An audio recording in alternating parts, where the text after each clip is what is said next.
Hello students, आज की class शुरू करते हैं। आज हम पढ़ेंगे class 12th history chapter 1 the Harappan civilization part 1। तो सबसे पहले हड़प्पन सिविलाइजेशन थी क्या?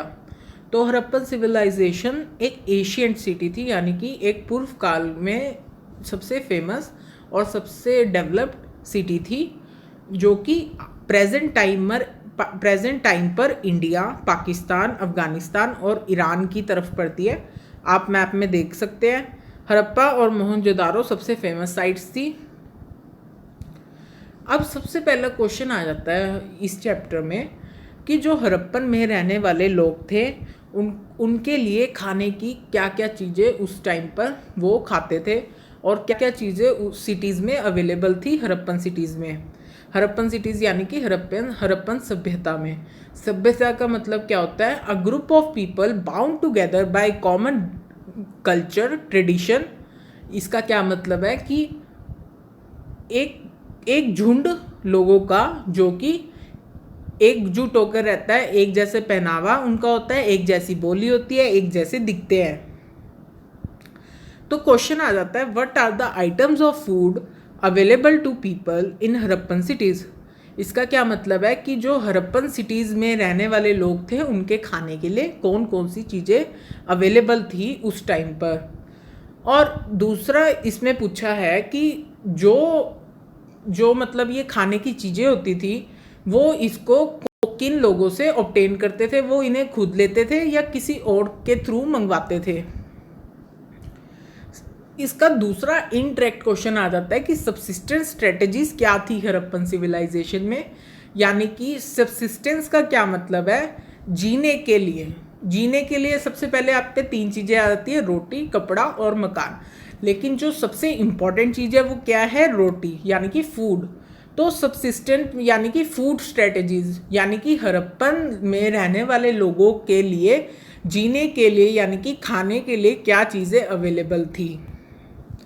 तो आपको क्वेश्चन क्लियर हो गया। ये डायरेक्ट या इनडायरेक्ट फॉर्म में आ सकता है कि फूड आइटम्स बताओ हड़प्पन के लोग क्या खाते थे, या इनडायरेक्ट में आ जाता है कि जो सब्सिस्टेंस स्ट्रेटजीज बताओ कि हड़प्पन अपने आप मतलब जीने के लिए कौन सी चीज़ें खाते थे। तो आंसर आ जाता है कि द आइटम्स ऑफ फूड, यानी कि जो खाने की चीज़ें थी जो कि हड़प्पन में रहने वाले लोगों के लिए अवेलेबल थी या जो हड़प्पन में रहने वाले लोग कंज्यूम करते थे, वो बेसिकली दो चीज़ों में क्लासिफाई करा गया है। प्लांट प्रोडक्ट्स, यानी कि वो सामान जो कि पौधों से ऑब्टेन किया जाता है, पेड़ पौधों से, और दूसरे में एनिमल प्रोडक्ट्स, यानी कि वो सामान जो कि किसी जानवर से ऑब्टेन करा जाता है, किसी जानवर से प्राप्त किया जाता है। तो सबसे पहले हम पढ़ेंगे प्लांट प्रोडक्ट्स। तो पहली कैटेगरी थी वो सामान, वो खाने की चीज़ें जो कि पेड़ पौधों से ली जाती है। The archaeologist found grains and seeds. Archaeologist क्या होता है? जो हिस्ट्री, जो पास्ट की स्टडी करते हैं उनको बोलते हैं आर्कियोलॉजिस्ट। तो जो आर्कियोलॉजिस्ट थे उन्होंने हड़प्पन साइट्स पे क्या फाउंड करा? ग्रेन्स यानी कि जो ये होती है फसलें वगैरह, ये सब। एंड सीड्स क्या होते हैं? बीज यानी कि इन चीज़ों से पता चलता है कि जो आर्कियोलॉजिस्ट है उन्होंने ग्रेन्स एंड सीड्स फाउंड करे। इससे क्या पता चलता है कि वहाँ पर एग्रीकल्चर एग्जिस्ट करता था, खेती बाड़ी वहाँ के लोग करते थे। तो जो ग्रेन्स मतलब वहाँ की जो मतलब मेन जो वो थी फसलें, यानी कि जो मेन चीज़ खाए जाने वाली प्लांट प्रोडक्ट्स की थी वो थी ग्रेन्स, और वो फाउंड होती थी हड़प्पन साइट्स पे। इसमें इंक्लूड होती थी वीट यानी कि गेहूँ, बार्ले यानी कि जौ, लेंटिल यानी कि दालें, चिकपीज यानी कि चने, सेसमे यानी कि तिल, सफ़ेद तिल और काले तिल, मिलेट्स यानी कि बाजरा, रागी वगैरह एक्सेट्रा। ये सारी चीज़ें फाउंड करी गई थी हड़प्पन साइट्स पर। तो इनसे पता चलता है कि जो हड़प्पन में रहने वाले लोग थे वो इन सब चीज़ों का सेवन करते थे।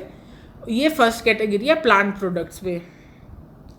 आप फोटोज देख सकते हैं। जो पहली फोटो है ये बाजरा की है यानी कि मिलेट्स की, सेकंड इज चने की यानी कि चिकपीज, थर्ड इज जौ यानी कि बार्ले, और फोर्थ इज पल्सिस यानी कि लेंटिल्स। अब सेकंड कैटेगरी के बारे में डिस्कस कर लेते हैं। सेकंड कैटेगरी थी एनिमल प्रोडक्ट्स, यानी कि वो सामान जो कि जानवरों से प्राप्त किया जाता था।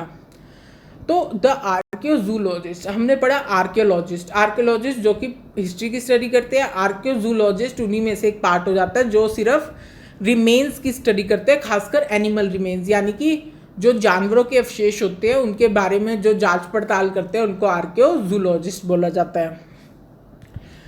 एनिमल रिमेन्स क्या होता है, यानी कि जानवरों के अवशेष। जानवरों के अवशेष यानी कि जब कोई जानवर मरता है तो उसके कुछ हिस्से जो कि डीकम्पोज होने से बच जाते हैं वक्त के साथ, वो धंस जाते हैं और वो बचे रह जाते हैं वक्त। These includes the bones of cattle. अब एनिमल रिमेन्स में क्या क्या प्रोडक्ट्स, क्या क्या सामान मिला था आर्कियोजूलॉजिस्ट को? बोन्स ऑफ कैटल, यानी कि जो हड्डियाँ थी किसकी? कैटल्स यानी कि गाय वगैरह की, शीप यानी कि भेड़े, गोट यानी कि बकरियाँ, बफेलो यानी कि सांड, एंड पिग, पिग यानी कि सुअर। तो ये सारे क्या थे? ये डोमेस्टिक एनिमल्स थे। तो डोमेस्टिक एनिमल्स में आपको बताया कि cattle, sheep, goat, buffalo and pig, इन सब की बोन्स अवेलेबल हुई। किनको? आर्कियोजूलॉजिस्ट को।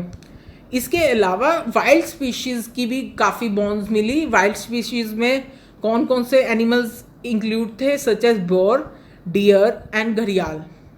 घड़ियाल क्रोकोडाइल ही होते हैं लेकिन उनकी एक छोटी फॉर्म होती है। तो वाइल्ड स्पीशीज में कौन से मिले थे? बियर, डियर एंड घड़ियाल। आप फोटोज देख सकते हो, ये सारे रिमेन्स थे। इसके अलावा bones of fish and fall. Fall का मतलब होता है एक बर्ड का नाम है, were also found at Harappan sites. इसके अलावा जो आर्कियोजूलॉजिस्ट थे उनको जो एनिमल रिमेन्स थी उसमें फिश के रिमेन्स और फॉल यानी कि बर्ड्स के रिमेन भी मिले थे। जो हड़प्पन्स थे वो इन एनिमल्स को या तो खुद मारते थे, खुद मारकर उन्हें कंज्यूम करते थे, या फिर वो हंटिंग कम्युनिटीज से ऑब्टेन करते थे, यानी कि उन लोगों से जो जंगली जानवरों का शिकार करने में माहिर होते हैं उनके थ्रू वो इन्हें प्राप्त करते थे या उनसे कंज्यूम करते थे, उनसे खरीदते थे। Thank you very much, bye Archit Singla. अगर आपको वीडियो अच्छी लगी हो तो लाइक करना, और अगर वीडियो में कुछ भी कमी लगी हो तो डिसलाइक कर देना। और रियली अगर आपको कुछ भी समझ आया तो प्लीज़ मेरे चैनल को सब्सक्राइब कर देना। Thank you very much.